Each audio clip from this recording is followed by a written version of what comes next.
હા, એક બાપા તો ફરવા માટે દીવ ગયેલા. એને એમ કે આ દીવ તો કોઈ જાત્રાનું ધામ છે.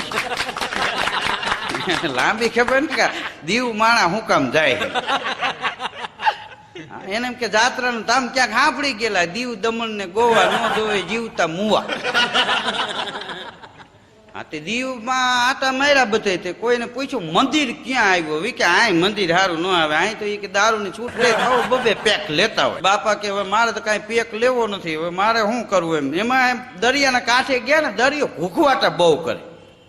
હા, એક સિંહણ ગામ છે ખંભાળિયાની બાજુમાં, એક આયરના બાપા મળવા જેવા. મને એક દી કહેતા હતા, મને કે ધીરુભાઈ દરિયાના કાંઠે જઈ અને કોક દિવસ દરિયાના મોજાને તો પૂછી જોઈજો કે તમે તમારી મેળે મેળે વચમાંથી હળિયું કાઢીને કાંઠે ભટકાવશો, કોઈ વચમાંથી ધક્કા મારે? મને કે દરિયાના મોજાય કે વચમાંથી દોડી દોડીને કાંઠે આવી મોટે ફીણ આવી જાય એવો અમને હરખ નથી, અમને વચમાંથી કોઈક ધક્કા મારે. હા, મને કે બધાય હુઈ ગયા હોય ને અડધી રાતનો ગજર ભાંગ્યો હોય તેથી જીવને પૂછી જોઈજો એવા તાણે કે હે જીવ, તારી મેળે મેળે મૃત્યુ લોકમાં આવ્યો છો કે કોઈએ ધક્કો માર્યો? મને કે તો જીવે કે મેળે અવાતું હોય ટાટા બિરલા વાળા ત્યાં ન જાય, અહીં હાથિયું ભાંગવા હું કામ અમને ધક્કા મારે? અદભુત વાતું કરો કે ઘણી વાર માણસો કહેતા હોય વિધાતાના લેખ છે. મને કે અડધા આપણે લખી. મેં કીધું કેમ? પછી મને એને દાખલો દીધો. મને કે એ રાવણ મય રાવણ રામ લક્ષ્મણ ને પાતાળ લોકમાં લઈ ગયા. પછી હનુમાનજી મહારાજ ગયા, રામ લક્ષ્મણ ને છોડે એવા, અને બહાર નીકળી અને હનુમાનજી મહારાજે રામને કીધું કે આની હારે લડી લેવાય, પછી થાવું હોય એમ થાય. રામ કે હાલ્યા રાખે, હનુમાનજી શાંત થાવ, આ તો બધા વિધાતાના લેખ છે. હનુમાનજી કે આ બધું વિધાતા લખે હાવ? કે હા. હનુમાનજી કાંઈ બોલ્યા નહીં. રામ લક્ષ્મણ હુઈ ગયા ને અડધી રાતે હનુમાનજી ઉપડ્યા. હા, વિધાતા હુતા હતા ને જગાડીને માર્યા. તો વિધાતાને એમ થયું મારે હનુમાનજીને લેવા દેવાની આવીને પરબરા ખેંચવા જ મીડ્યા. મારો હું ગુનો? એ કે મારા રામના લેખ તારાથી આવા કેમ લખાય? કોણ કે રામ કે? પછી વિધાતાએ કીધું કે એક વાત સાંભળી લ્યો, પછી મને હાવ મારી નાખજો, પણ એક વાત તો સાંભળો. હનુમાનજી કે બોલ, શું છે? વિધાતાએ કીધું કે રામ લક્ષ્મણ સીતાજી રામનું આખું કુટુંબ એ આટલું દુઃખી થાય એ હાલો તમે કહો છો એવું મેં લખ્યું છે. અડધી રાતે હું ભર નીંદરમાં સૂતી હતી અને મને જગાડીને તમે માર્યું, આ કોને મેં લખ્યું? કે ના, કે બધું આમ જ હાલ્યા રાખે.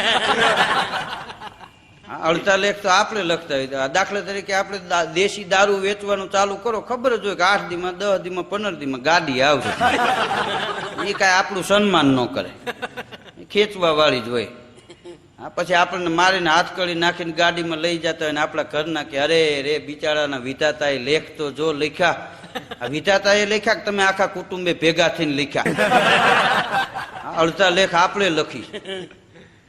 પણ એ બાપા આમ દરિયાના કાંઠે નીકળ્યા ને તે ઓલી હુડિયા હાલતા તે જોઈ ગયા. એને એમ થયું હું તો હાથીયા માથે બેઠો ને ઘોડા માથે બેઠો ને બસમાં બેઠો ને રિક્ષામાં બેઠો ને પંખા વિનાની સાયકલું બહુ હાકી. કે જિંદગીમાં કોઈ દે હુડિયામાં નથી બેઠો. હા, પેલું જેસલ નું ભજન સાંભળ્યું છે. એ કે હુડિયામાં જાય ને એટલે આર્તના જ થઈ જાય. હા, જેસલ કેમ પાપ ને પુકારતા તેમ એને એમ કે આપણે વચમાં જાય એટલે પાપ આપણે પુકારી નાખશું તો હળવા થઈ જાય. હા, એ હુડિયા વાળાને કે મારે બે હું આમાં બે કુમરા મરવી દે, આ હવ બે છે તો મારો શું વાક? કે ભાઈ આમાં બધાને બેહવાનું એવું ન હોય, આમાં ટિકિટ થાય 20 રૂપિયા. બાપા કે હાલે 20 ના 21 કાંઠે બેહવા દઈએ, ખબર પડે મકર બકર આવે તો. કેમને મકર ની ગોચી ચાલી લેવાનો હોય. મોટા મોટા અધિકારીઓ એ વખતે આવેલા ને એ અધિકારીઓના છોકરા બેઠેલા ને એમાં બાપાએ બેઠેલા. એમાં એક છોકરો ઉલડીને પડી ગયો દરિયાની ખાડીમાં.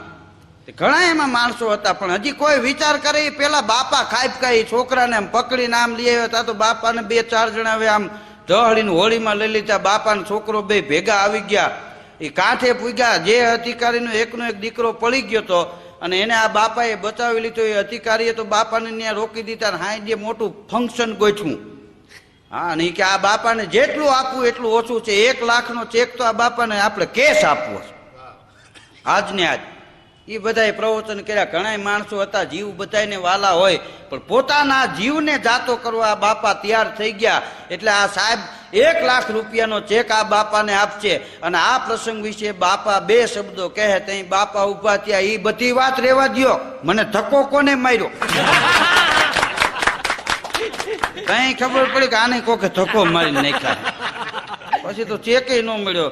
હા, અને ડોશીમાને ખબર પડી. ડોશીમાએ કીધું આખી જિંદગી કોઈ દી બોલ્યા નહીં ને આજ આવું ન બોલ્યો ને 1,00,000 મળે. ભોયરા 1,00,000 હું પાછો આવ્યો એમ કે ને છોકરાઓને સોખા જાયરા જેવું ન રહે. દરિયામાં ક્યાં જારવા જવાના છે?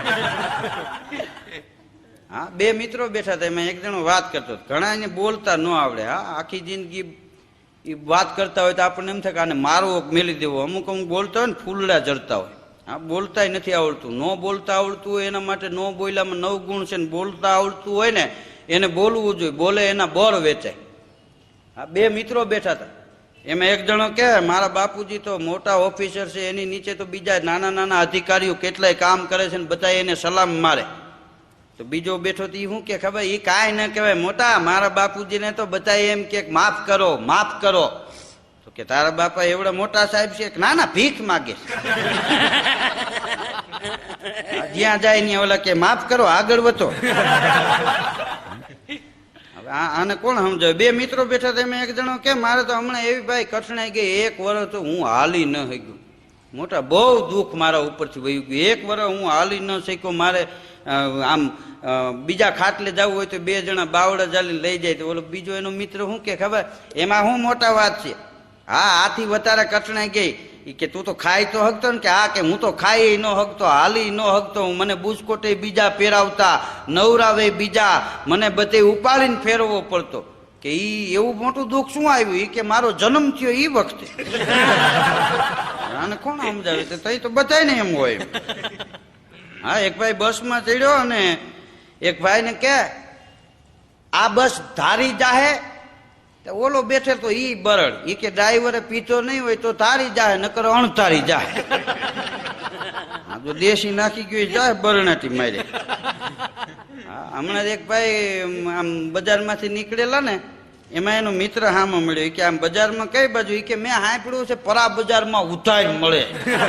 ઘીરે જા ઘીરે જા. કોકના નરિયા સાઈડ બેઠો બેઠો. હા, એ કરિયાણા વાળાની દુકાને જઈને એક બેન કે દાળ છે? કે હા દાળ છે, 1 કિલો આપો. દાળ જોખતા હતા ને તે જોખીને આમ પડીકું વાળીને આમ મૂક્યું ને ટેબલ ઉપર. એટલે ઓલી બાઈ શું કે ખબર? એ કે દાળ ચડશે ને? દુકાન વાળો કે કેટલા માળે ચડાવવું છે? આ તો 7 માળ સુધી ચડશે. એમ નહીં કે ચડતી નથી એની વાત કરું. હા, ઘણી વાર ભાષા નો સમજાય ને તોય મજા આવે. હા, કોર્ટમાં એક તોમતદારને જજ સાહેબે કીધું કે તમારો વકીલ ક્યાં? તો કે વકીલ રાખવાના પૈસા હોવા જોઈએ ને તમારે સાહેબ ટાટા સાઈ વાતું કરવી. હા, એક તો નાની એવી વાતમાં એ કે અમારા ઉપર કેસ થયા એમાં વકીલ ક્યાંથી રાખવા? બસ ના બદલે હું હાલીને આવ્યો. તો કે અરજી લખી દો તમે. હું ક્યાં પૈણ્યો છું? સાહેબ ને મૂંઝવા. હવે સાહેબ કહેવાય બાઈને જાને ઘણા રખડતા હોય વકીલ, 5 રૂપિયામાં લખી દે એવા રખડતા વકીલ બહાર ઘણાય છે. તો ઓલો શું કે ખબર? એ 5 રૂપિયામાં લખી દેતા ને બધા અટાણે જજ થઈ ગયા. સાહેબે ઓલી ઓર્ડર ની હથોડી ટેબલમાં પછાડવાને બદલે ઘા કર્યો. હા, ઘણા સંતે લગાડી દે. હા, 2 જણા બેઠા હતા. એમાં એક જણો કે અમુક અમુક અમુક એની વાત કોઈ દી સ્વીકારે નહીં. અમુક ને એવી ટેવ હોય. અમારા ગામમાં એક જણો છે ને, એ આપણા ઘેરે આવે ને આપણે કાંઈ વાત કરો ને તો કોઈ દી આપણી વાત સ્વીકારે નહીં. દાખલા તરીકે વરસાદ વરસતો હોય ને, એ વરસાદ વરસી ગયા પછી આપણે ઘેરે આવે, આપણે એમ કે આજ વરસાદ બહુ સારો થયો. હું હોરી સારો થયો? બબે આંગળે પહેલું નથી. તમારા ઘરમાં બેહીને વાતું કરવી, સારો થયો વરસાદ. આપણે કઈ હઈ છે ભાઈ? હઈ છે જ ને, તમારે શાંતિ રાખવાની. હું આવું એટલે આપણે કેમ ને એના મકાનમાં રહેતા હોય એવો દાબ મારે. અને સવારે આપણે બજારમાં નીકળીને દુકાને પાછો ભેગો થાય ને તો આપણે વળી એની વાત કરીએ ને કે વરસાદ આવ્યો પણ બરોબર જાયમો નહીં. હું જાયમો નહીં? ખેતરમાં જાવ ગોઠણ ગોઠણ ગરી જાય. હા, 2 જણા બેઠા હતા. એમાં એક જણો કે આ વીજળી શું થતી? બીજો કે લાઈટ કરીને જોવે કેટલું પલાળવાનું બાકી.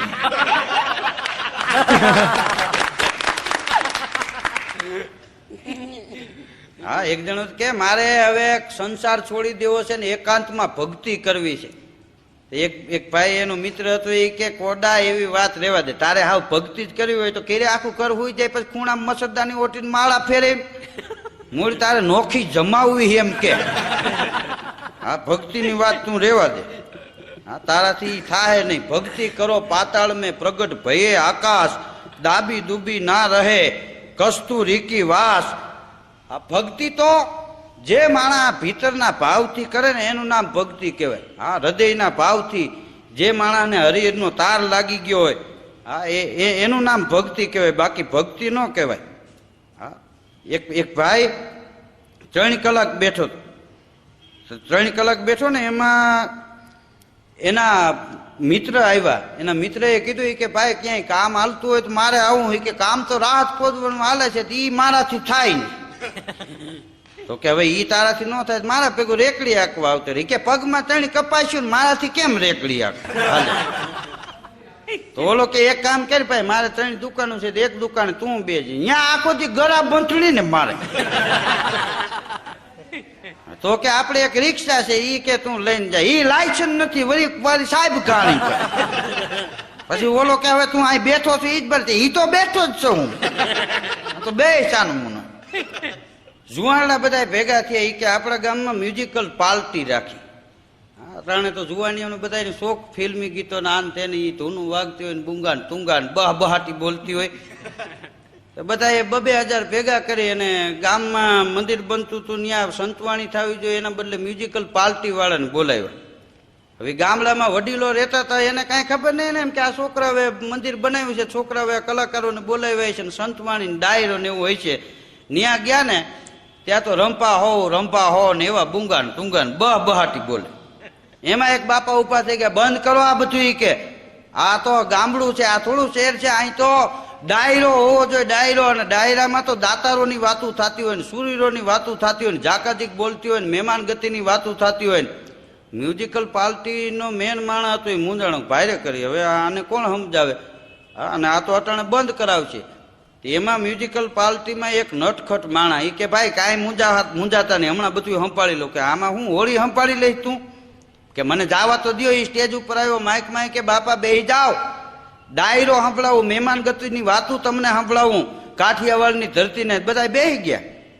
અને ભાઈ નટખટ માણા હતો ને એને મહેમાનનો એક દુઓ ઠપકાર્યો. પણ કેવો દુઓ ગાયો કે મહેમાનોને માન અંડલ ભર દીધા જ નહીં, ઈ મેળી નહીં મહાન, એ ઓલો હાથું હોરઠિયો ભણે. ત્યાં તો ભાઈ થઈ ગયું ડાયરામાં. જે બાપા બંધ કરાવતા હતા ને એ બાપા ઉભા થઈને કોળ કરવા માંડ્યા, તાળીઓની બહાટી બોલી ગઈ. હા ને મહેમાનોની ઘણી વાતો કરી. હા ને પછી એને જે ફિલ્મી ગીત હતા ને એ ચોપાઈને ટાળમાં ઉપાડ્યા મારે. હા એ કે આમ ગામનો ડાયરો બેઠો હોય અને એમાંય જે આપણા ગીતો ગવાતા હોય, આપણી ચોપાઈઓ ગવાતી હોય, આપણા દુહા અને છંદ ગવાતા હોય, પણ કેમ ગવાતા હોય કે ગોરા રંગ પેલા ઇતના ગુમાન કર, અન गोरा रंग 2 दिन में ढल जाएगा, मैं समा तू है परवाना, ए मुझ पहले तुम ढल जाएगा.